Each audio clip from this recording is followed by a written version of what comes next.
Bonjour à tous et bienvenue dans La Légende. Dans La Légende, c'est l'émission qui retrace l'histoire de vos émotions, littérature, cinéma, manga, jeux vidéo, que sais-je. Aujourd'hui, nous allons parler du plus célèbre des surdoués, ou devrais-je dire des têtes d'ampoule, Malcolm.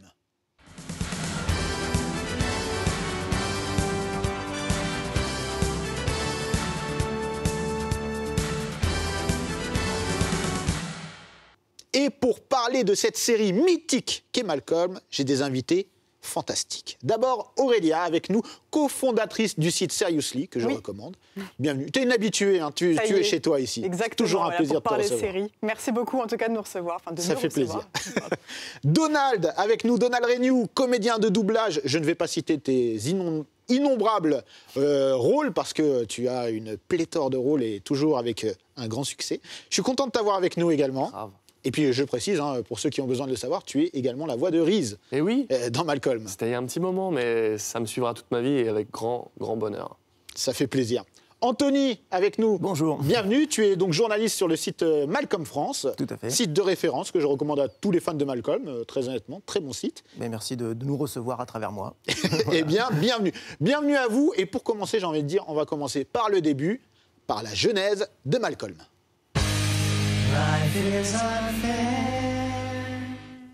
Alors, il y a un début à tout. J'aimerais qu'on parle du début de Malcolm, parce que c'est un début un petit peu atypique. Déjà par son créateur. Est-ce que vous pouvez m'en parler ? Du coup, le créateur de Malcolm est Linwood Boomer. Ok, Boomer. Désolé, j'attendais. On s'est évacué.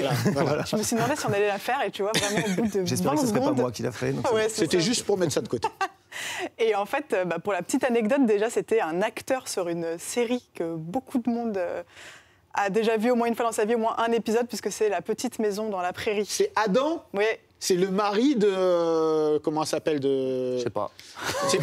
Attendez, c'est pas le mari de la sœur Ingalls, Laura ? Oui, c'est ça. Le mari de Laura Ingalls. Il n'était pas aveugle à un moment dans la série. Bon, c'est une autre série, c'est pas grave. Mais c'est assez surprenant quand même.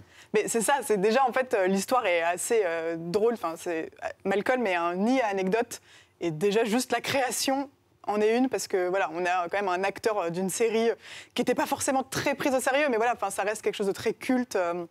Et qui est dans le cœur de beaucoup de monde. Je pense que tu ne pourras pas me contredire là-dessus. Je suis d'accord, sachant qu'il a également joué des petits rôles, notamment dans La Croisière s'amuse, par exemple, dans ce genre de série à succès, il faut le dire, mais d'un autre temps. Et en fait, il s'est reconverti, il est devenu scénariste et il a commencé à écrire la série Malcolm. Il s'est un peu inspiré de son enfance parce que lui, il vient aussi d'une fratrie où ils étaient 4. Il avait une mère assez stricte, qui a largement inspiré le rôle de Loïs. Il avait un papa un peu rêveur, etc. Donc je pense que vraiment, il est un peu le Malcolm, en tout cas au départ, quoi. Donc c'est comme ça qu'a commencé le projet, en tout cas il a émergé. Et en tout cas, à l'époque, quand il a commencé à écrire Malcolm, la Fox était un peu en recherche de son nouveau succès, parce qu'on était sur les fins Beverly Hills, on était sur les fins X-Files, donc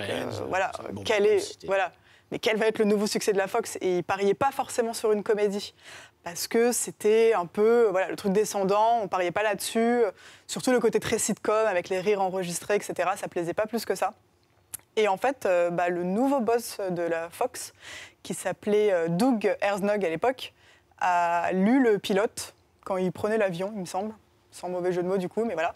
Et il a dit qu'il avait rigolé, mais pendant tout le vol en lisant ça, il a dit « Écoutez, je suis peut-être un gamin naïf, mais moi, ça m'a fait mourir de rire, donc j'y crois ». Et personne n'y croyait vraiment, en fait. Même quand ils ont fait des premiers tests avec les fameux public tests, personne rigolait, on le disait « Mais enfin... » Tu te rends compte que même des gamins de 9 ans ont pari à ton truc et toi, tu continues d'y croire à fond. Et il a bien fait d'y croire parce que voilà, ça fait 20 ans et on est en train d'en parler sur une émission. Donc, et oui, parce qu'il faut le rappeler, ça fait 20 ans. Oui. Cette année, Malcolm a fêté ses 20 ans. Ouais. On va revenir un petit peu sur Linwood Boomer. Il était scénariste, mais il a été aussi producteur d'autres sitcoms à succès. En tout cas, une autre, c'était Troisième planète après le soleil, hein, si je ne m'abuse. Qu'est-ce qu'il tire comme enseignement de ça pour justement... après aller sur Malcolm ? En fait, il faut rappeler que quand il écrit le scénario du pilote de Malcolm, c'est un exercice qu'il fait pour essayer un peu de convaincre d'autres équipes de producteurs et de scénaristes de l'embaucher en tant que scénariste. Ce n'est pas quelque chose qu'il a prévu vraiment de tourner, et c'est en le faisant lire à droite à gauche, en parlant de ses anecdotes d'enfance avec ses camarades scénaristes à table, qu'on l'encourage finalement à dire mais ça, tout ce que tu racontes là et ce petit exercice, ce petit dossier là, ça peut être quelque chose qui donne envie aux chaînes de produire. Ça peut être quelque chose qui marche à la télévision. Et donc quand on parlait effectivement de Doug Herzog, la chance que Linwood Boomer a, c'est que ce patron de la Fox, patron du côté divertissement de la Fox, est en place depuis une semaine environ. Ouais. Et il reçoit le script pour donner son avis. Et normalement, quand on reçoit, quand on est patron de chaîne et qu'on reçoit un script, un scénario, on dit OK, alors on va modifier ça, on va changer, on va pousser ce personnage en avant, on va remplacer ça. Lui, il dit juste ouais, c'est bien, faites-le. Voilà. Il ne sait pas qu'il est censé vraiment façonner le projet pour la chaîne. Donc Linwood Boomer et la première équipe qui tourne le pilote de Malcolm dit OK, on a plus ou moins carte blanche pour produire ce pilote. Et même après, en fait, comme on disait, effectivement, la Fox est concentrée sur d'autres séries. Malcolm commence à être diffusé entre les Simpsons et X-Files. C'est les deux grosses productions de la Fox à cette époque-là, au début des années 2000.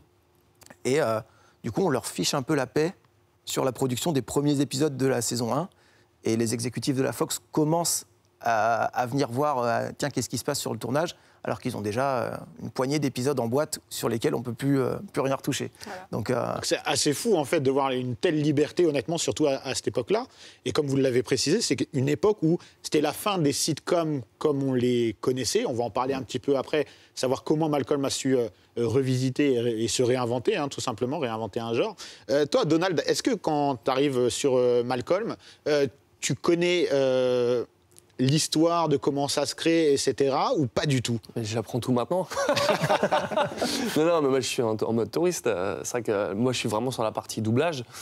L'histoire, tout vraiment, comment ça s'est passé, les anecdotes de tournage, j'en ai vu quelques épisodes, mais déjà, je déteste regarder ce que j'ai fait, donc j'ai pas beaucoup vu de Malcolm, mais si, évidemment, j'en ai vu quelques-uns, et puis j'ai des souvenirs de doublage mémorables de certaines scènes qui étaient complètement ouf, mais j'ai pas tout suivi, mais je trouve ça passionnant, parce que c'est une série qui est restée mythique, comme peu le sont restés, enfin, que je sais pas combien de diffusions il y a eu sur les chaînes hertziennes déjà, c'est un délire. Mais moi, j'étais au courant de rien, étant donné que je suis arrivé sur la saison 3, parce que le comédien qui officiait avant sur la saison 1 et 2 a décidé d'arrêter sa carrière et a quitté Paris. Donc du coup, je suis arrivé là-dedans, j'ai débarqué, sachant pas trop ce que c'était. J'ai tout de suite vu que c'était drôle, donc tu connaissais pas avant d'avoir doublé? Mais non, mais c'était pas diffusé. Hein. Ah d'accord, ok. Je suis pas sûr que ce soit diffusé. Ou alors c'était le début. Mais donc du coup, j'étais en pleine découverte et j'ai tout de suite vu que c'était un ovni quand même. Bon bah alors c'est cool parce que aux États-Unis ça commence donc en 2000. Comment c'est perçu? Après on va parler de la France justement, c'est très intéressant ce que nous dit Donald. Mais comment c'est reçu aux États-Unis? Alors c'est nouveau. C'est vraiment quelque chose de nouveau de donner déjà le premier rôle à un enfant qui a 13 ans au moment du tournage, mais qui paraît une dizaine d'années, Frankie Muniz. Et puis surtout, le renouveau de se dire, c'est une série comique, il n'y a pas de réenregistré. Maintenant, il y a d'autres séries qui se font comme ça. À l'époque, c'était très rare d'avoir une série, vraiment, on appuyait sur le fait qu'il y en a des très bien, mais vraiment, on avait série tournée en public avec les rires. On reprend Friends voilà. Ces choses-là. Donc, mais les critiques sont très bonnes dès les premiers épisodes. Et comme on en parlait avant, les épisodes suivants sont déjà prêts. Donc, finalement, ils sont encouragés. Les critiques sont bonnes et les audiences sont phénoménales parce que la Fox appuie vraiment sur le côté, sur la promotion. Il y a un budget de 5 millions de dollars pour promouvoir le premier épisode. Qu'est-ce qui a fait qu'ils y ont cru dès le départ, en fait? Parce que, si je ne m'abuse, aux États-Unis, il y a des projections de tests avant que ce soit mis à la télévision. Et les projections de tests n'étaient pas terribles. Ouais. Pire que ça, oui. Ouais, les gens, c'est pas qu'ils détestaient la série et l'humour, c'est qu'ils disaient on ne peut pas mettre à l'antenne une série où il y a une mère qui est topless dans son salon, qui ouvre la porte à la prof, à l'institutrice de son enfant, une série où la mère engueule son petit parce qu'il ne veut pas aller dans une classe de surdoués. Et il faut, les gens, ce que Linwood Boomer raconte, c'est que les gens disaient ouais, mais votre série, ok, elle est cool, mais à la fin, c'est important que la mère dise à Malcolm bon, allez, je vais t'aider pour que ça se passe bien. Et que Malcolm lui répond merci maman, tu es la meilleure maman du monde. Et voilà. C'était pas trop l'esprit, c'était pas ce qu'il avait voulu. Et donc, les exécutifs de la Fox ont dit d'accord, il y a un panel test certes, qui n'est pas super réceptif à ça. Mais on va y aller, peut-être les temps changent. Voilà. Mais là où ils ont été malins aussi, c'est qu'ils ont... c'est un peu d'où le titre Malcolm in the Middle aux États-Unis, c'est que le middle, il peut être expliqué par plein de manières. Effectivement, Malcolm au milieu de la fratrie, la middle class. C'est lui qui est au cœur de la série, mais c'est aussi la middle class. Et je pense que c'est là où finalement ça a frappé assez fort. C'est qu'on parle un peu à tout le monde, les séries comiques, les Friends, etc. Ça se voulait un peu middle class, mais ils avaient tous des appartements incroyables à New York. Voilà, là on est quand même dans le quotidien d'une famille avec des couches sur le sol. Alors, Aurélia, je suis obligé d'intervenir parce que tu ne dis pas les termes. On est dans une famille de cassos. Il faut être honnête. Non, mais oui, c'est une famille de cassos, mais en même temps, c'est une famille avec quatre garçons. Je les admire aussi quelque part, parce que je m'imagine pas avoir 4 garçons. J'espère ne pas avoir 4 garçons. Mais c'est cette série qui m'a un peu traumatisée là-dessus. Mais ils font tous leurs bêtises, ils sont tous surexcités, ils n'arrêtent jamais. Les parents, c'est pas les meilleurs parents du monde. Mais c'est aussi ça qui est bien, c'est que c'est tout le monde en fait. C'est ça le middle, c'est que c'est certes des cassos, mais on peut tous se reconnaître là-dedans. Et c'est pas pour rien si on disait que Linwood Boomer s'est inspiré de sa vie. C'est aussi, il y a plein d'anecdotes qui sont dans la série qui sont vraies. Et c'est ça, c'est le vrai en fait qu'on va chercher dans la série. Et je pense que c'est ce qui a plu aussi aux États-Unis notamment. Tu vois. Alors aux États-Unis, à la rigueur, je me dis, c'est compréhensible, on peut s'identifier si on est dans la même configuration, on va dire. Mais en 2001, ça arrive en France. Alors moi, je vais vous raconter mon expérience personnelle. Ça arrive en France sur Série Club. Si je ne dis pas de bêtises, je regarde sur Série Club et je me prends une tarte phénoménale. Je pleure de rire. À l'époque, vraiment, littéralement, je pleure de rire devant les épisodes. Je regardais avec mon père, mais on se tapait des barres. Et on s'est dit, mais qu'est-ce que c'est que cette série, quoi ? Mais alors, on peut expliquer le succès aux États-Unis par cette identification, mais en France, en fait, qu'est-ce qui a marché directement ?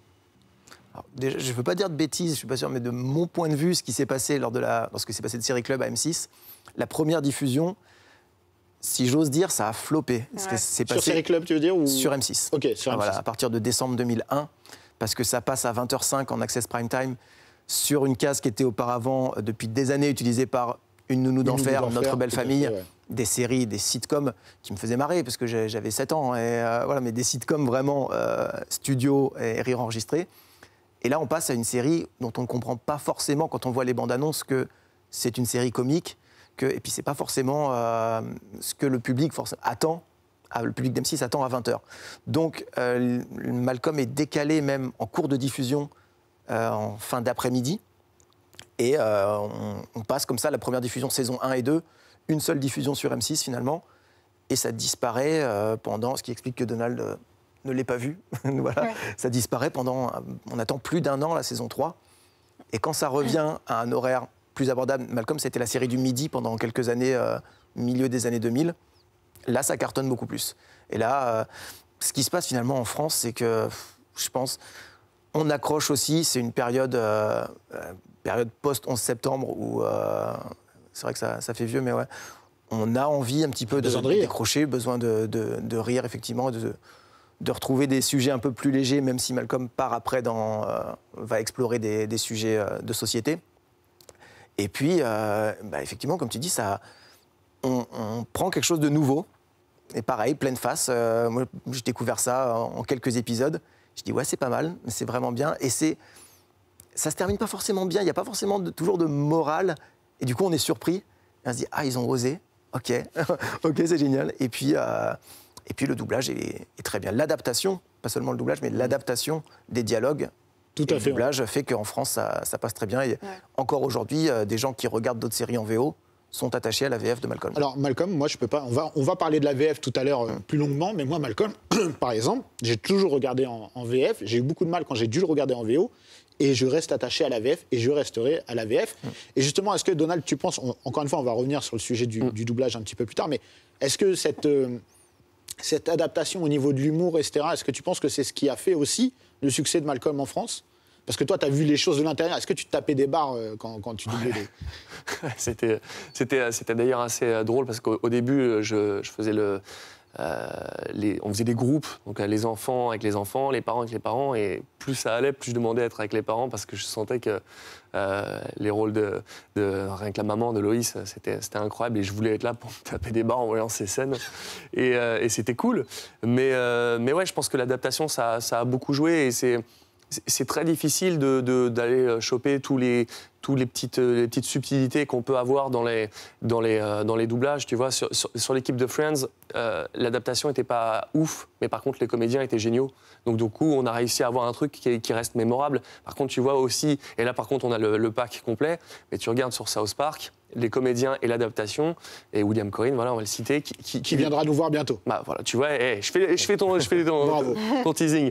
Et il s'embête à trouver les parallèles pour pas que la blague tombe à l'eau, pour que on ait aussi une blague en France qui fonctionne comme elle était aux États-Unis. Et ça, c'est très difficile. Et là, on parle vraiment c'est avant la partie doublage, mais l'adaptation, c'est ce qui fait que tu as envie de rester à voir la VF. Après, il faut être honnête, c'était les dernières années où on avait de la VF quasiment obligatoire sur tous les doublages. Comme avant, on dit, oui, de la même manière, on dit, moi, je regarde les Indiana Jones, les Star Wars, les Retours vers le futur en VF, parce que concrètement, on n'avait pas trop le choix. La VO était plus dure à trouver. Aujourd'hui, tout le monde écoute VO ou VF, c'est un choix et chacun fait ce qu'il veut. Mais c'était les derniers moments où c'était VF partout. Mais en tout cas, ça a été soigné. C'était un vrai plaisir, en tout cas. Une bonne adaptation, ça nous permet d'éviter d'avoir des... je vais appeler Internet, comme dans X-Files, quoi. Donc, je veux pas casser du sucre sur le dos, mais c'est vrai. Hein. Voilà, il y a des décalages parfois assez importants. On parlait tout à l'heure des Simpsons, justement. On a dit que Malcolm est diffusé juste après les Simpsons. Est-ce que Malcolm, justement, c'est pas les Simpsons IRL ? Il y a beaucoup de gens qui l'ont dit, parce qu'il y a quelques similarités. Forcément, on est dans une famille déjantée, il y a un petit génie dans cette famille qui relève le niveau, tu vois, il y a Malcolm dans Malcolm, il y a Lisa dans les Simpsons, il y a, voilà, c'est aussi les séries qui nous laissent un peu dans le flou, on ne sait pas exactement où ils habitent, on ne sait pas exactement quel âge ont les enfants, parce que d'un côté dans les Simpsons, voilà, ça fait plus de 20 ans qu'ils sont enfants, et dans Malcolm, c'est toujours un petit peu flou, même quand il y a les anniversaires, etc. Et il y a aussi des petites choses, des petites subtilités où il y a eu un espèce de petit crossover, en tout cas c'est ce que les gens pensent entre les deux séries, parce que dans Malcolm, il y a Dewey à un moment qui libère le hamster, enfin le pauvre le libère, veut lui rendre sa liberté en le mettant, voilà, Bernard, il me semble qu'il s'appelle. Bernard le hamster. Qui était dans la bulle. Voilà, dans la boule. Orange, ouais. Et donc il le laisse partir, et on le voit pendant tout l'épisode, la petite boule rouler. Et en fait, à un moment dans la saison, il me semble que c'est la saison 22, des Simpsons, Lisa se balade et là voit une boule orange avec un hamster mort dedans. Et du coup, les gens se sont dit, bon... Mais non, j'ai jamais fait le rapprochement. Ouais, écoute, incroyable. Donc il y a beaucoup de gens qui disent c'est la même maison, c'est très clairement un clin d'œil quoi, pour dire on a retrouvé Bernard le hamster. Fort possible, ouais, parce que ce hamster, on le voit se balader dans les épisodes suivants de la saison 3. Où on le voit dans des scènes qui n'ont rien à voir, mais genre en arrière-plan, on voit la petite boule orange qui se balade. Effectivement, quelques temps après, dans les Simpsons, on trouve la même boule orange avec un squelette de hamster. Donc voilà, c'est peut-être un petit clin d'œil effectivement d'une équipe à l'autre. Ouais. J'ignorais cela. Et il y a plein de similarités, comme on l'a dit, mais il y a aussi le fait d'avoir une famille imparfaite, en fait. C'est parce qu'on était beaucoup dans... voilà, tu citais Notre belle famille... Une ou 12 enfers, il y avait même Madame est servie dans ces créneaux-là sur M6 à l'époque à 20h05. C'était de la sitcom où tout était très lisse, très cadré, etc. Donc dans l'animation, on a eu d'abord les Simpsons, après on a eu plein de choses, hein, mais qui étaient assez irrévérencieux, et qui montraient aussi un reflet de la famille américaine plus réaliste. Ouais. Et là, avec Malcolm, on a ça, cette famille, comme je le disais, de cassos. Pour moi, c'est même pas péjoratif, c'est un fait. Hein. Moi-même, je suis issu d'une famille de cassos. Voilà, c'est comme ça. Mais est-ce que ça rassure aussi les Américains, en fait, de se dire que, voilà, on voit des gens qui galèrent comme nous à la télévision? Je pense que c'est ce qu'on disait un peu, c'est ça la clé du succès, et c'est ce qui fait que les Simpsons, comme Malcolm, ont autant plu à ce qu'on appelle la middle class. C'est finalement, personne n'est parfait. Tu parlais d'une nounou d'enfer, effectivement. Le personnage déluré de la nounou est à part, mais sinon les enfants, ils sont tout parfaits. Voilà. Leur plus grosse bêtise, c'est d'avoir peut-être smacké quelqu'un dans la cour de récré. C'est quand même globalement très sage, quoi. Là, on est quand même sur des sales gosses qui sont toujours en train de faire mais les pires crasses possibles, surtout Reese, qui est inarrêtable. Oui, hein. Attention. Voilà, oui, je pense qu'il y a un côté rassurant, parce que je pense pas que beaucoup d'enfants fassent ces crasses-là, j'espère. Je pense que sinon le monde serait mort depuis un petit moment. Hein. Il y a les 3 garçons qui se ressemblent. Ouais, ça va. Ouais. Ça passe. Mais oui, en tout cas, ça rassure. C'est pas la famille toute lisse où à 19h, maman, ton plat, il est pas magnifique, c'est parfait.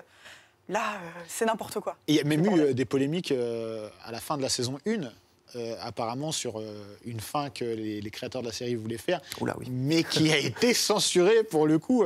Tu peux nous en parler ? À la fin, effectivement, du dernier épisode de la saison 1, la babysitter de Dewey d'un certain âge. D'un certain âge, absolument. Elle fait un malaise, qu'elle s'enjaille un peu trop sur Abba, et du coup, elle part en ambulance. Et Dewey reste un petit peu livré à lui-même et suit un ballon de baudruche. Et le scénario original le voyait en fait se faire kidnapper par sa babysitter, donc qui restait en vie et tout. Mais donc elle le kidnappait, elle lui teignait les cheveux en noir et elle se dirigeait vers la frontière mexicaine et ça se terminait en lui disant « Maintenant, tu t'appelles Pépé ». Alors, en gros, elle était tombée amoureuse. À moitié, c'est ça. C'était un peu chelou quand même. Hein. C'était particulier et je crois qu'ils se sont dit on a plus ou moins carte blanche jusque-là, on va tenter. Et non, la Fox n'a pas super kiffé. ce qui fait qu'après, quand on dit non, finalement, il va pousser sa babysitter à bout et elle va faire un malaise, on suppose qu'elle est morte. Ils ont dit ouais, ça passe. Voilà. Ce qui est beaucoup plus raisonnable. Voilà. Et donc, ça fait qu'entre le dernier épisode de la saison 1 et le premier de la saison 2, on voit Dewey complètement livré à lui-même, faire des rencontres quand même semi-inquiétantes. Et finalement, au tout début de la saison 2, être redéposé par des bikers devant chez lui. Et du coup, les parents ne savent à aucun moment que Dewey a vécu toutes ces aventures. Ils le retrouvent juste devant la maison et bon, tout va bien. Quoi. C'est magnifique. Parce que avant de passer au casting, il y a un truc qui est très important dans Malcolm, en fait, c'est que, on l'a dit, c'est une série comique, etc., mais qui arrive aussi à aborder certains sujets de société. De manière parfois subtile, parfois un peu, on va dire, avec humour, mais un peu lourd, mais qui a le mérite de poser certaines questions. En tout cas, ça aussi, c'était quelque chose d'important à l'époque. Ouais. Mais on le sent dès la saison 1, d'ailleurs, où je trouvais qu'il frappait assez fort. C'est très satirique, mais l'épisode où Dewey est obsédé par l'éléphant bleu là, de la publicité, c'est assez intéressant de voir un gamin regarde la télévision, mais voilà ce que lui, il peut comprendre, interpréter ce qu'on lui dit. Donc répète à tes parents 4 fois que tu le veux, t'inquiète pas, retourne-y, vas-y. Et il y a tout ce truc derrière qui éclate la publicité aussi. Et ce qui est bien, c'est que finalement, à la fin de l'épisode où on se dit, bon, il a eu sa peluche, super, c'est cette fois-ci Hal qui est happé par une publicité et qui lui aussi comprend autre chose, que le message de la publicité est achète-moi, évidemment. Mais on montre un peu tout ça aussi, et je trouvais ça assez, en tout cas pour l'époque, aussi assez couillu de faire ça et de casser la publicité pour une énorme chaîne comme la Fox. Qui passait aussi, on en parlait, la série à des grandes chaînes avec beaucoup de pubs.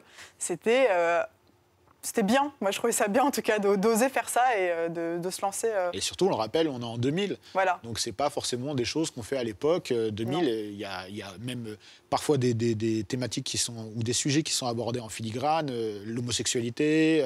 Oui. Il y a plein de choses qui sont abordées. Et parfois, même sans se positionner, mais juste en posant des questions ou en disant, ça c'est quelque chose qui existe, on en a conscience, on le montre sans juger, et je trouve que c'était très très novateur pour le début des années 2000. Quoi. Ouais. Il y avait vraiment quelque chose pour moi qui a participé aussi à faire avancer certaines choses. Et maintenant, nous allons parler de quelque chose qui a fait pour moi le succès de Malcolm, c'est tout simplement son casting.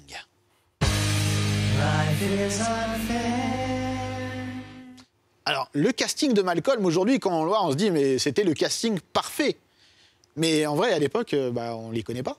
Non, pas du tout. Ah oui. Bryan Cranston avait fait quand même quelques séries. Il avait joué, il a eu un petit rôle dans même Il faut sauver le soldat Ryan.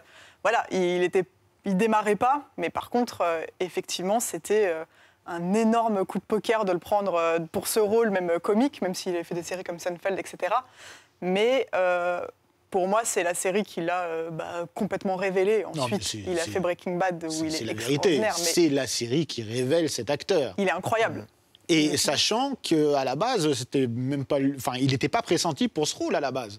Non. Il l'a eu. Alors, est-ce que je me trompe ou il l'a eu un jour avant le début? Il a passé le casting alors que il y avait des bruits de perceuses et sur les de décors. scies électriques derrière. C'était Reese. C'était grave.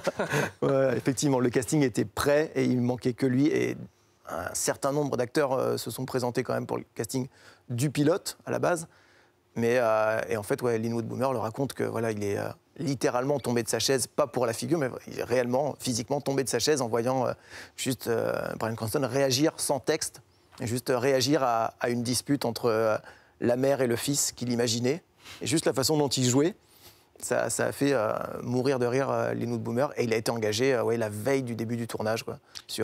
Parce qu'à la base, Boomer dit que en fait, le rôle de Hal, c'était le rôle qu'il avait le moins bien écrit et qui s'inspirait trop de son père qui était pas du tout comme Hal en fait dans la série, et que là en fait lui a réinterprété à sa manière et a limite inventé le rôle dans le sens que l'on connaît aujourd'hui de Hal, quoi. Ouais, absolument. Quand on lit le pilote, le script du pilote, c'est vraiment le rôle qui est le plus fin. C'est-à-dire c'est très difficile du coup. Bryan Cranston, il arrive là avec une expérience de 20 ans de plutôt second rôle. Bon, une carrière respectable, cela dit, il vivait de son métier. Mais inconnu du grand public. Voilà, absolument. Comme Jane Kaczmarek, qui joue Loïs de la même façon, arrivé avec une expérience théâtrale, télévisuelle, des seconds rôles aussi, quoi. Et elle, c'est marrant parce que du coup, elle attaque. En fait, elle dit qu'elle a réussi le casting parce que finalement, en lisant le script, elle ne voyait pas Loïs comme quelqu'un de foncièrement méchant. Elle disait, oh non, c'est normal, il faut de la discipline, c'était la seule, alors que les autres actrices ont accentué, ont dit c'est une mère tyrannique, ok, on y va, quoi. Et elle n'a pas abordé, et elle en rigole encore en disant, ça vous dit un petit peu comment j'ai vécu mon enfance, c'est que ce que fait Loïs, ça ne me semble pas outrageant, whatever. On a capté, t'inquiète. Et pour revenir sur Bryan Cranston, le truc, c'est qu'il est vraiment impliqué dans le rôle. Il fait ses propres cascades, et on va regarder une petite vidéo où il nous en parle, justement. Is it true that there was a thing where the writers had a thing that was like, what won't Bryan Cranston do? Yeah, that's what I heard. I heard they were talking about what sort of situations can we put him in, and to what point will he say, no, I can't, I'm not going to do that? So what point was that? They haven't reached it yet. They haven't reached it. They're still looking. It was crazy. I was strapped to a bus driving down a street. I was completely covered in blue paint one time. I mean, from head to toe, completely, with the exception of a modesty patch. Sure. Oh, Because I am modest. You got to wear a modesty patch. I got to wear a modesty, and then everything else was. And I was covered in bees one time. No kidding. Oh, wait, you have a photo of that. Yeah. Oh. Okay, wait. Are those real bees or are those Hollywood? Like, Did you get a count? Like 75,000 honeybees. Did you get stung? I did get stung. Alors c'est assez incroyable, on voit que vraiment le mec est à fond dans son rôle. C'est Bébel. Mais oui, c'est le Belmondo de Malcolm. Non, mais c'est assez rare, en fait, parce que je crois que la seule cascade où il a été doublé, c'était sur le rasage du dos lors du premier épisode. Et encore, c'était que parce que il y avait un petit problème de colle et c'était compliqué d'avoir cet effet parfait avec les poils collés. Voilà, ils ont pris un doubleur poilu dedans pour la scène, mais effectivement, Bryan Cranston, c'est aujourd'hui, il est considéré comme un des meilleurs acteurs d'Hollywood. C'est pas pour rien, c'est que ce mec, il est habité. Et lui, il n'est pas là pour blaguer, il n'est pas là pour la fame. Il fait tout. Il est là, il fait. Mais est-ce que c'est pas fou, on reste encore un petit peu sur lui avant de passer au reste du casting, mais est-ce que c'est pas fou d'avoir un acteur qui a excellé dans un rôle comique comme celui de Hal dans Malcolm et dans un rôle dramatique comme celui de Walter White dans Breaking Bad? Incroyable. C'est fou. Toi qui justement, tu étais à l'intérieur de la série, tu voyais aussi comment il jouait. Est-ce que ça t'a surpris après, quand tu l'as vu dans Breaking Bad, tu t'es dit, ah ouais, en fait, le mec, il est capable de faire ça, ou tu le savais déjà, tu avais senti un petit peu? Quand tu vois le début de Breaking Bad, c'est vrai qu'on va pas du tout spoiler ce qui se passe, mais au début, c'est le prof loser, donc du coup, évidemment, il l'emmène là où ils veulent, les scénaristes, mais c'est pas le bad guy de base, alors que là, on voit la photo, ça a un peu rien à voir, mais c'est vrai que c'est... Moi, en tout cas, ce que j'ai senti sur la VF, c'est que Jean-Louis Faure, qui l'a doublé, ils se sont trouvés les deux. Et je pense que ce qu'amène Bryan Cranston, c'est toujours plus facile à doubler quand tu as un acteur de fou devant toi. Et c'est vrai qu'il l'a sublimé. Mais c'est vrai que ce qu'a proposé Bryan Cranston, c'était incroyable.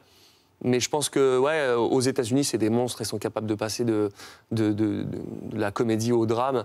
Et ils nous le prouvent que, voilà, mais que c'est possible. Il y en a sûrement d'autres où on est passé à côté et qui n'ont jamais eu la chance qu'a pu avoir Bryan Cranston. Mais ouais, c'est impressionnant de voir le grand écart. Et puis l'incarnation. Enfin, c'est nourri, comme on dit. Ce qu'il fait, c'est fou.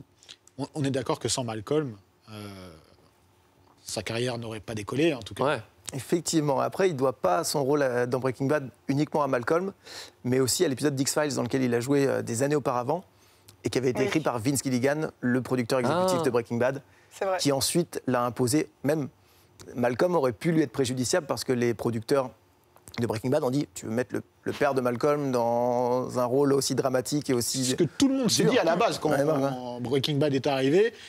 Comment on pitchait la série? Ouais, c'est avec le père de Malcolm. On va pas se mentir. Voilà.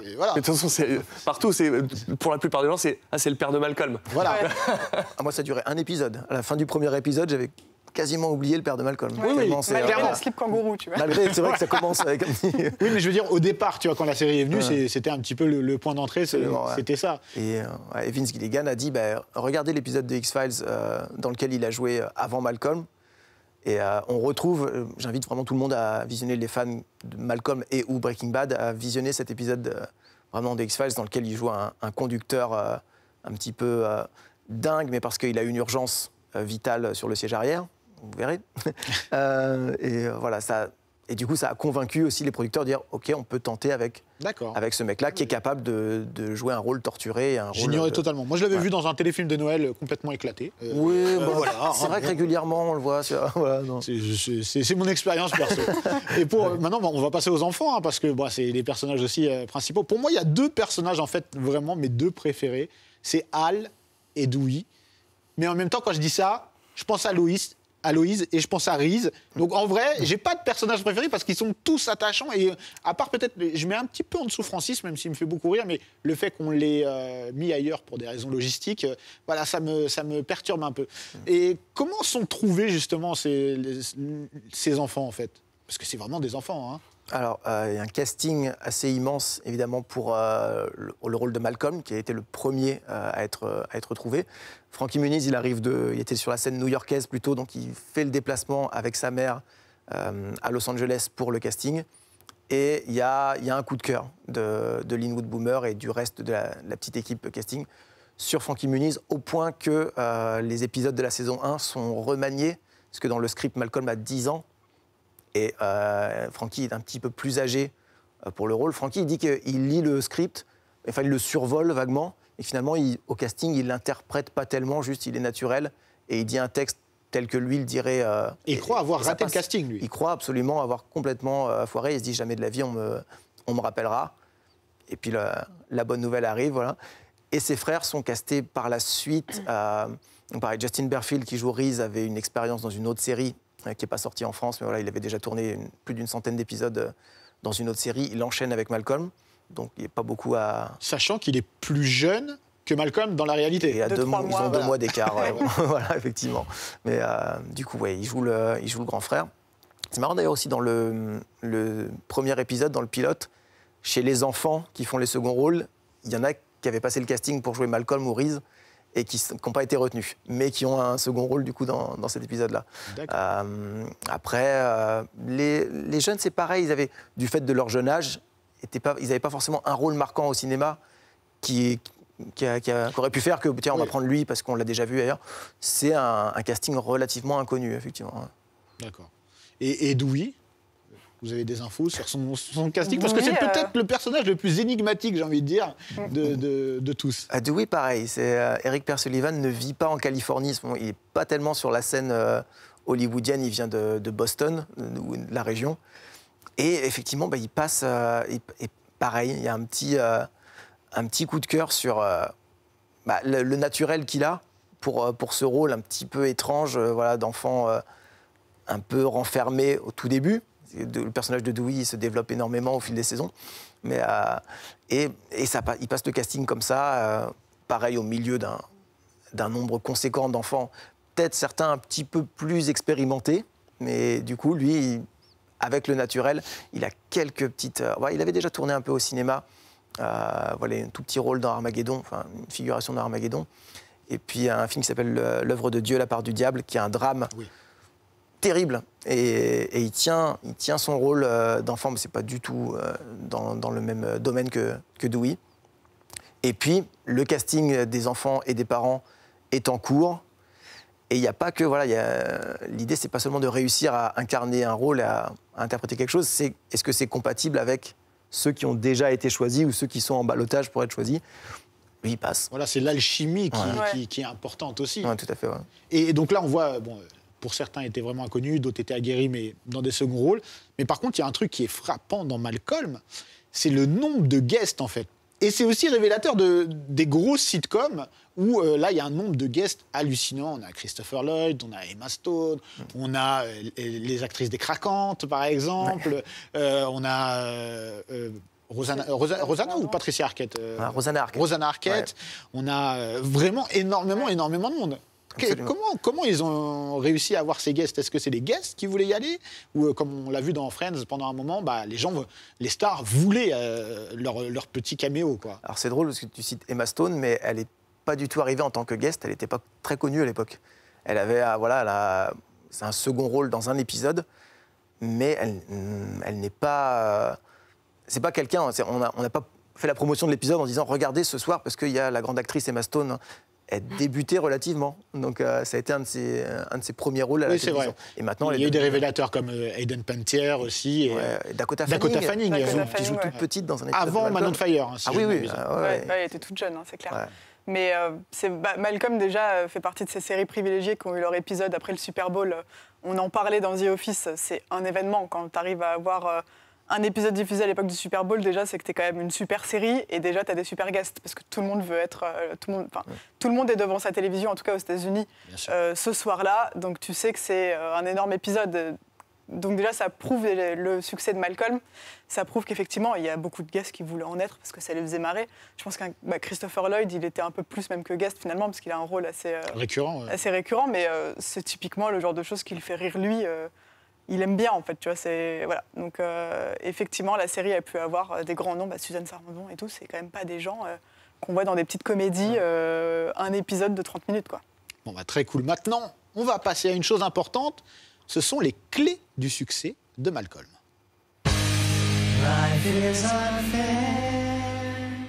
Alors, une des clés du succès, pour moi, de Malcolm en France, après on va parler plus globalement, bien, c'est la VF, hein. Donald, t'es un des artisans de cette VF qui est vraiment, on l'a dit, en termes d'adaptation, mais en termes de comédien aussi, magnifique. Explique-nous déjà comment t'es arrivé dessus, parce qu'on l'a dit, t'arrives au bout de la 2e saison, le comédien qui faisait Riz avant quitte le métier, quoi. Et toi, comment on te vend le projet? Alors moi, on me vend pas le truc. On me dit Donald, t'es libre lundi, 9h30? Ouais, ok, ramène-toi. On me dit rien, on me dit pas ce que c'est. Mais c'est la plupart du temps dans le doublage, c'est ça. Hein, la plupart du temps, on ne voit pas le film avant, on voit pas la série. On connaît notre directeur artistique, l'heure et le lieu, et c'est tout. Souvent, c'est ça le doublage, hein, à part évidemment certains gros films où tu vois le truc avant, mais c'était la surprise. Donc, je savais, on m'a expliqué que je remplaçais, que c'était une série qui existait, mais on m'a pas. Enfin, j'en ai aucun souvenir, donc c'est qu'on m'a pas spécialement pitché le truc en amont pour me dire que j'allais arriver sur la série qui allait rester pendant des décennies. Mais c'est sûr que ça a été la super bonne surprise. Mais je savais pas où je débarquais. Et tu l'as su rapidement, en fait, que ça allait être un truc de fou ou... Non, mais je le dis souvent, on en avait parlé en interview ensemble. C'est une série que j'aurais dû plus savourer sur le moment. Enfin, voilà, on a tous été jeunes. Mais tu vois, à 16-17 ans, j'avais cet âge-là, tu te rends pas compte quand tu as de la chance de faire un truc de fou. Et au début, en tout cas, je me rendais pas compte qu'il fallait que je savoure cette série parce que c'était un truc de fou. Et dans le doublage, souvent, ça va vite, donc t'as pas forcément le temps de profiter. Tout s'enchaîne assez vite, mais Ce qui est sûr, c'est que si j'avais su, je remonterais un peu le temps et j'en profiterais encore un petit peu plus parce que c'est mémorable. En tout cas, c'est bien, ça a été bien fait, vu qu'on en parle aujourd'hui, ça c'est cool. Pour vous aussi, la VF, c'est une composante importante du succès de Malcolm. J'avoue qu'il y a très peu de séries que j'aime en VF. On en parlait un peu tout à l'heure, South Park, c'est la seule série que j'attends en VF, tellement j'adore cette version. Et Malcolm, en ce moment, je me refais l'intégrale, donc tu vois, ça tombait bien quand tu m'as parlé de l'émission. Et je la regarde en VF parce que finalement, c'est vraiment les souvenirs, quoi. C'est une série qui me tient assez à cœur dans la version française. Elle est très bien doublée et elle est, on me dit, il y a une très bonne direction artistique aussi parce que voilà, ça reste très drôle. Il y a des séries où certaines scènes, ça passe pas. Surtout les séries comiques, je trouve que c'est assez compliqué, tu vois, genre des blagues qui sont complètement changées. Je pense que c'est les séries les plus dures, très dures, à doubler, à retranscrire la même émotion, les mêmes personnalités et le même humour. Je pense que ce sont les séries comiques. On le voit avec The Office. Voilà. Ouais. Très clairement. Donc oui, moi j'aime beaucoup la VF de Malcolm, je la trouve vraiment très réussie. Il y a beaucoup d'attachement, pardon. Je veux dire, il ne faut pas avoir peur du ridicule dans ces cas-là. Moi, souvent, il y a peut-être un message là-dedans, je fais souvent des mecs un peu ridicules ou un peu bonnets. Il doit y avoir un message quelque part qu'on essaie de me faire passer. Mais il faut pas avoir peur de se lâcher. Tu vois, Loïs, c'est Marion Gamme qui est maintenant dans Scène de ménage, qu'on connaît tous, qui est avec Gérard Hernandez, le couple de retraités. Voilà, certains vont faire « Ah, mais oui, grave !» Donc, voilà, Jean-Louis Faure, qui lui aussi n'a pas peur de faire des caisses. Et puis voilà, moi, Risque était un peu le clown. Donc, il faut pas avoir peur de se lâcher. Et je pense que ça a été fait, voilà. Avec la direction de Catherine Lelanne. On n'en parle pas suffisamment, qui a vraiment fait une super belle VF dans l'ensemble et on s'est tous éclatés. On lui tire notre chapeau. Ouais. Voilà. Et une autre des clés du succès, c'est quelque chose qui était assez nouveau pour une série, c'était briser le quatrième mur. C'est-à-dire qu'on ne l'a pas dit pour ceux qui ne connaissent pas, allez déjà regarder Malcolm, c'est impératif, mais Malcolm s'adresse directement aux téléspectateurs à de nombreuses reprises. C'est quelque chose qu'on a vu beaucoup dans le comics, par exemple, qu'on a pu voir aussi dans de l'animé, mais dans une série comique du sitcom, en fait. Est-ce que ce n'était pas la première fois qu'on brisait ce quatrième mur, à ce point que ce soit un ressort scénaristique ? Dans le domaine du sitcom, peut-être. Après, il y a un film qui sort quelques années avant Malcolm qui s'appelle La folle journée de Ferris Bueller. Bien sûr. Voilà, où il y a effectivement ce personnage principal qui va se lever et dès le début, regarder la caméra et donner son avis, son ressenti sur ce qu'il est en train de vivre. Il y a une petite inspiration, forcément, parce que je ne doute pas que les Nouveaux Boomers avaient vu ce film. Mais là-dessus, ouais, effectivement, c'est un exercice aussi pour Frankie Muniz, qui a 13 ans et qui a une petite expérience au cinéma et à qui on dit tu vas regarder directement dans la caméra cette fois et tu vas faire un aparté. Et pour les autres acteurs qui sont sur place, vous allez ignorer complètement qu'il y a une caméra et qu'il est en train de parler à quelqu'un. C'est incroyable, en fait, comme postulat de base. Mais c'est super, ça remplace finalement les rires. Voilà, on a d'un seul coup l'introspection de Malcolm qui donne son ressenti sur la scène, et voilà, et surtout ça dure. On se dit, est-ce que peut-être au bout d'un certain nombre de saisons ils vont abandonner ça? Et non, ils arrivent à le garder jusqu'à la fin finalement, à avoir, même quand c'est très très bref, Malcolm qui va juste se tourner vers la caméra genre ouais et revenir à l'action, quoi. C'est un style qu'on a retrouvé un peu après, mais dans le mockumentary, tu vois. Et c'est ça qui est drôle avec Malcolm, c'est que pour le coup, c'est pas un mockumentary. C'est ça. Il y a le côté une seule caméra, voilà, c'est pas toujours. Ça, faut en parler aussi. Oui, c'est vrai que ça change des sitcoms où c'était multicaméra, etc. Voilà. Là, il y a pour Malcolm, c'est tourné avec une seule caméra. On est en immersion dans la famille. Exactement. Avant, c'était, comme tu le disais, du multicam. Et c'est fou, une seule caméra. Et ça donne, c'est pour ça qu'il y a un certain dynamisme qui est, quand on voit, c'est plan par plan, en fait, à chaque fois. Quand on intègre qu'il n'y a qu'une seule caméra et qu'on regarde a posteriori, on se dit, mais c'est fou, en fait. C'est fou. Excuse-moi, je t'ai coupé. Non, mais t'inquiète pas. Mais c'est vrai que la caméra, parfois, doit suivre les gosses, etc. Il y a ce côté où on est entre... C'est marrant, on dirait qu'on est entre la sitcom et le mockumentary. C'est un genre qui n'existait pas vraiment. Et on a ce gosse en tout cas, il est censé avoir 9 ou 10 ans, on va dire, au tout début, qui nous regarde et qui balance son ressenti un peu désespéré au milieu de sa famille de cinglés. Et c'est ça aussi le succès, c'est que, tu vois, on parlait de la middle class et le fait de parler à tout le monde. Lui, il s'adresse directement à nous. On est en immersion dans cette famille et ça devient très vite notre famille, en fait. Même si on n'a pas forcément envie de se réveiller avec eux tous les matins, quelque part, on est hyper attaché à eux et on est là, on est dans la famille de Malcolm, quoi. Exactement. Toi, est-ce qu'on t'en parle souvent, Donald, de Reese? Tout le temps. Je fais n'importe quelle convention, tout ça. En fait, ce qui est rigolo avec mon métier, c'est que les gens n'ont pas forcément les mêmes souvenirs et les mêmes « Ah tiens, tu fais la voix d'un tel », c'est assez rigolo quand tu fais des conventions, c'est à me parler de Titeuf ou parfois de Spider-Man ou de Dragon. Mais Malcolm, il vient toujours. Peu importe le personnage culte où les gens ont plutôt un souvenir de moi, Malcolm, c'est soit en premier, soit juste derrière. Je crois que ça a touché tout le monde.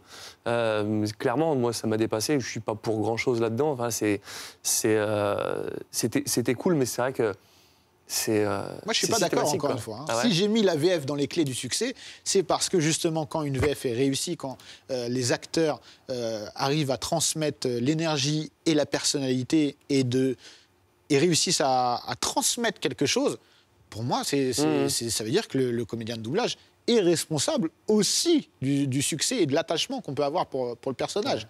On en a déjà parlé. Moi, j'aime beaucoup la VO. Il n'y a aucun souci là-dessus, mais j'aime aussi beaucoup la VF.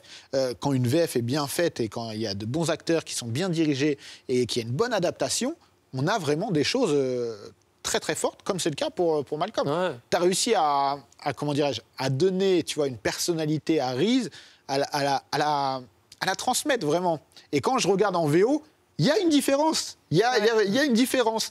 Et bon, moi, je préfère la VF. C'est fou de dire ça, hein, désolé, mais c'est la vérité. Ouais, je suis d'accord avec toi pour Reese et pour Dewey aussi. Tu vois. C'est clairement. vraiment les deux qui ont une personnalité un peu différente et il y a un truc en plus dans la VF. Malcolm, il est très très bien, celui qui a doublé Malcolm, vraiment vachement bien. Mais c'est vrai que ça colle vachement bien au personnage.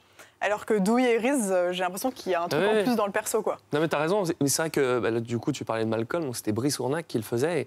Et souvent, dans les séries ou dans les films, c'est toujours plus amusant de faire le bonnet ou le rôle principal, souvent qui est un peu lisse, qui est un peu normal. C'est toujours moins rigolo à faire. Et c'est plutôt les à côté où là, tu peux t'amuser. Tu as des rôles toujours un peu plus en relief, où il y a toujours plus à amener. Et j'aurais vraiment... pas préféré faire Malcolm, je préfère rester sur Reese. Hein. Clairement, je me suis beaucoup plus éclaté parce qu'il y a plus à amener de choses, quoi. Clairement. Tu m'étonnes. Maintenant, on a vu un petit peu, on a vu beaucoup la genèse et le pourquoi du succès de Malcolm. Maintenant, j'aimerais qu'on parle de l'après Malcolm.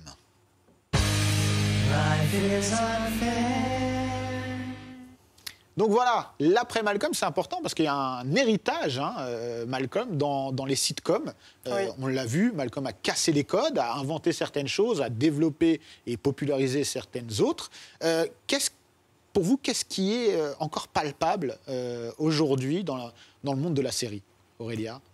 Déjà, le fait de jouer un peu sur les silences, etc., le fait qu'une comédie... même si les épisodes sont courts, c'est pas forcément ultra rythmé. J'ai l'impression, j'adore Friends, mais que voilà, tous les blancs sont habillés par des rires, des applaudissements, etc. Là, on s'en fout. On est dans le brut. Et c'est quelque chose qu'on retrouve beaucoup aussi, même dans des séries comme Modern Family. Toutes ces séries-là qui ont un peu plus joué sur ça. Il y a même...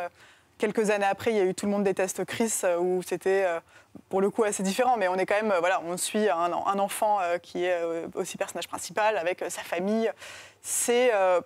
Pour moi, on a bouleversé les codes parce que déjà, on se permet d'être une comédie et d'être dans la satire et de montrer la crasse, etc. Il y a des séries comme Shameless qui sont arrivées un peu après aussi. Ah oui. Effectivement, on la montre, la crasse. On la montre, la crasse. Voilà, donc ça a ouvert plein de portes, je pense. Et ça a un peu décomplexé le genre, on va dire. Allons-y. C'est étrange, tu ne m'as pas cité une série qui, pour moi, coule de source dans la filiation. Oui. C'est The Middle. Oui, bien sûr. J'allais en parler aussi de The Middle. Mais The Middle, moi, ça m'a un peu dérangé parce que, justement, c'était... Trop. Du coup, moi, j'ai jamais réussi à accrocher à cette série. Parce que déjà, ça s'appelle The Middle. Aux États-Unis, la série s'appelle Malcolm in the Middle. Donc on se dit, OK, il fallait vraiment... Et on retrouve des personnages de Malcolm dedans. On retrouve des acteurs, des acteurs qui font... Et des scénaristes, des réalisateurs aussi qui font un petit peu le job. Ouais, The Middle, je suis plus clément. Moi aussi, je trouve ça très sympa. Après, c'est diffusé, je crois, sur ABC aux États-Unis. C'est un autre public. On ne peut pas aller dans quelque chose de trash. Ouais. Mais bon, c'est pas non plus. Il y a une filiation pour moi qui est assumée sans être pompée, pour être clair. Moi, je trouve The Middle franchement très sympa. Et le personnage de Brick qui est clairement aussi inspiré de Dewey. Il y a quelque chose. Mais là, pour moi, c'est le truc le plus flagrant. Je sais pas si tu connais The Middle. De nom, mais c'est vrai que je suis passé à côté de la série. Je suis passé à côté de beaucoup de séries. Et Modern Family aussi. Ouais. Pour le coup, c'est peut-être celle qui est la plus populaire dans le sens là. Et qu'est-ce que Modern Family garde de Malcolm, justement? Bah, bon, déjà, vu qu'il y a un côté mockumentary, forcément, on a la caméra qui est parfois... On s'adresse directement à nous, donc on brise effectivement le quatrième mur. Après, c'est différent, parce que voilà, les parents ou les enfants viennent raconter leur vie, leur quotidien. Mais c'est aussi le côté famille dysfonctionnelle. C'est cette grande famille avec tout le monde est imparfait et pourtant on aime tout le monde. Et c'est le principal, en fait. C'est ça le truc. C'est qu'on revient dans personne n'est parfait, on a tous nos crasses, nos machins, mais on s'aime tous. Après, je trouve que Modern Family reste un peu plus lisse aussi que Malcolm quand même, hein, parce que voilà, ils vont parfois loin, mais c'est jamais très trash. En tout cas, j'ai vu une bonne dizaine de saisons de Modern Family et c'est pas si trash, tu vois, mais il y a quelque ça. chose. Oui, il y a quelque chose quand même, exactement. Vraiment, ils ont voulu un peu avoir l'effet aussi avec les enfants, mais enfin, tu vois, les enfants de Phil Dunphy, surtout le gosse, j'ai oublié son nom, mais qui fait toutes ces petites bêtises, etc. Et Phil, qui est un peu un Hal, tu vois, Clairement. avec ses philosophies. Je pense que Hal aurait pu inventer un truc pareil, vraiment, il se serait lâché. Donc, c'est plus ça qu'on retrouve, c'est des traits de caractère, de personnages, et ce message quand même qui est très famille aussi. Hein. Et donc là, on a vu l'héritage un petit peu dans le monde de la série. Maintenant, j'aimerais pour conclure l'émission, qu'on parle de l'après au niveau des personnages, au niveau des acteurs, parce qu'on ne va pas revenir sur Bryan Cranston, parce qu'on l'a vu, lui, tout va bien pour lui. Ça va, oui. Mais ce n'est pas le cas de tout le monde, en fait, dans le sens où il y a des gens même qui se sont un petit peu retirés du milieu. Oui. Absolument, ouais. Certains acteurs n'avaient pas forcément vocation à continuer, et on pense forcément à Eric Pearce Sullivan qui jouait Dewey, qui a souhaité disparaître des écrans et même des réseaux sociaux, c'est-à-dire qu'il n'est pas joignable. Je ne crois pas qu'il ait même un agent artistique. Si quelqu'un veut s'adresser à lui, il n'était pas à la réunion. Il faut le retrouver. Plus, il n'était pas même à la réunion. Avec Zoom, juste un petit mot qui disait désolé de ne pas être présent. On sait un peu si c'est lui qui l'a tenu vraiment, parce qu'on ne sait pas où il est. Non, effectivement, c'était son souhait vraisemblablement de ne pas poursuivre sous la lumière. C'est le cas de beaucoup de très jeunes acteurs. Justin Berfield, qui jouait Reese, est passé plutôt dans le côté production, puisque c'est quelqu'un qui a... Ah là, tu vois, c'est ouais. tout toi, c'est tout toi. Ouais, mais bon, moi, du coup, je le double plus. Et c'est vrai que c'est un acteur qui, à 18 ans, avait déjà joué dans 100 épisodes de 2 séries différentes. Donc il avait un peu fait le tour, et aujourd'hui il produit, et ça tourne plutôt bien. Il produit quoi? Il produit des séries et des programmes. Il a produit un programme de télé-réalité il y a quelques années. Et puis là, il fait partie de la boîte Virgin. Donc voilà, il se débrouille. Christopher Masterson, Francis, fait de la musique électronique, DJ. Frankie Muniz, il a un petit peu tout fait, il s'est éclaté. C'est quelqu'un qui disait, pendant le tournage de Malcolm, financièrement, je peux prendre ma retraite à 20 ans. Et c'est pas complètement ce qu'il a fait, mais... Il a fait quelques films après. Il a continué, ouais, voilà. Quelques films, notamment, ça s'appelait comment Cody Banks. Cody Banks, c'était pendant la production de Malcolm. Ah, c'était pendant les deux, Voilà, pendant Malcolm, d'accord. Il n'a pas joué dans Saw aussi, il me semble, non les deux, dans Sharknado. Dans Sharknado 3, il me semble. Non, moi, dans Saw. Je crois qu'il a joué dans Saw, non? C'était Francis, Christopher Masterson, qui a joué dans... Ah ouais, ouais. J'étais persuadé que Frankie Muniz avait joué dans le 2 ou le 3. C'est... Ah, vérifier. Ça me fait douter, ouais. Vérifier. Ça fait longtemps que j'ai pas revu les sauts. Non, Christopher Masterson est dans parce le que 2. c'était moi qui l'avais doublé dans Cody Banks. Ah ouais, Je sais pas pourquoi d'ailleurs, Mais c'est chelou, ça. Ah ouais, que c'est ça, c'est chelou. Mais ça passe Ah très ouais, bien. j'avais pas de souvenir. Même moi, je fais, tiens... Mais c'est pas lui. Je le connais, tu sais, c'est une voix que tu connais et que tu es familière, et pourtant, je l'ai jamais doublé. C'était juste sur ce film-là, mais c'était rigolo. Quoi. Ah ouais, c'est vrai. Bon, après, il a plus fait Non. grand-chose. Hein. Et puis, on a Loïs, elle, qui continue. Elle continue, elle est au théâtre. Voilà, pareil, elle a financièrement plutôt à l'abri, en ayant tenu ce rôle de Loïs pendant cette saison. Et donc, elle continue de jouer, continue de faire des apparitions à la télévision aussi, quoi. Et puis là, elle est revenue sur les planches. Moi, ça me donne un peu de nostalgie, tout ça. Et j'ai envie de voir aussi ce que pense Bryan Cranston, justement. Est-ce que lui aussi, il est nostalgique? You've done so many incredible roles in your career. Congratulations on that. Thank you. Is there one that you just want to go back and do again? You know, I look back and right now I think I look back on Malcolm in the Middle when I was playing that guy, a lovely guy, and it's been 10 years since we went off the air. And it would be fun to pick up that guy's clothes again and be fun and sweet and adorable and hapless and clueless and afraid of everything. Est-ce qu'on n'est pas tous d'accord avec lui, sincèrement? Mais lui, il est à fond. C'est-à-dire que j'ai interviewé Frankie Muniz il y a 2 ou 3 ans. Il me disait, mais la semaine dernière, il m'appelait encore en disant pourquoi on ne fait pas une suite à Malcolm, ils font un film, etc. Enfin, c'est marrant. Il va y en avoir un ou pas? On est à 2 minutes de conclure. Si ça se fait, c'est Bryan Cranston qui a les clés. Et Linwood Boomer, évidemment. Mais Bryan Cranston, vu que c'est le membre du casting avec le plus grand star power, voilà, lui, il a envie de le faire. Les autres suivront, à l'excepté d'un. Ouais, ce serait dommage. Voilà.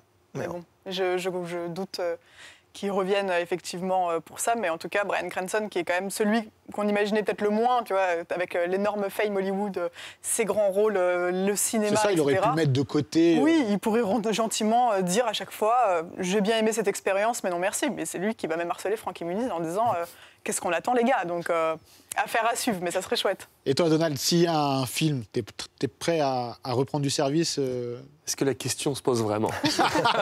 Toi, est-ce que c'est un rôle qui te manque? Ouais, bien sûr. Bien sûr. Il y en a des comme ça. Et quand tu quittes une série en doublage, tu sais que c'est la dernière, ça fait toujours quelque chose. Et Malcolm, Reese, on en a fait partie. Très bien. Bon, bah écoutez, merci beaucoup. C'était un plaisir de revenir sur cette série fabuleuse qu'est Malcolm. Et vous, je vous dis à très bientôt. So big, life is unfair.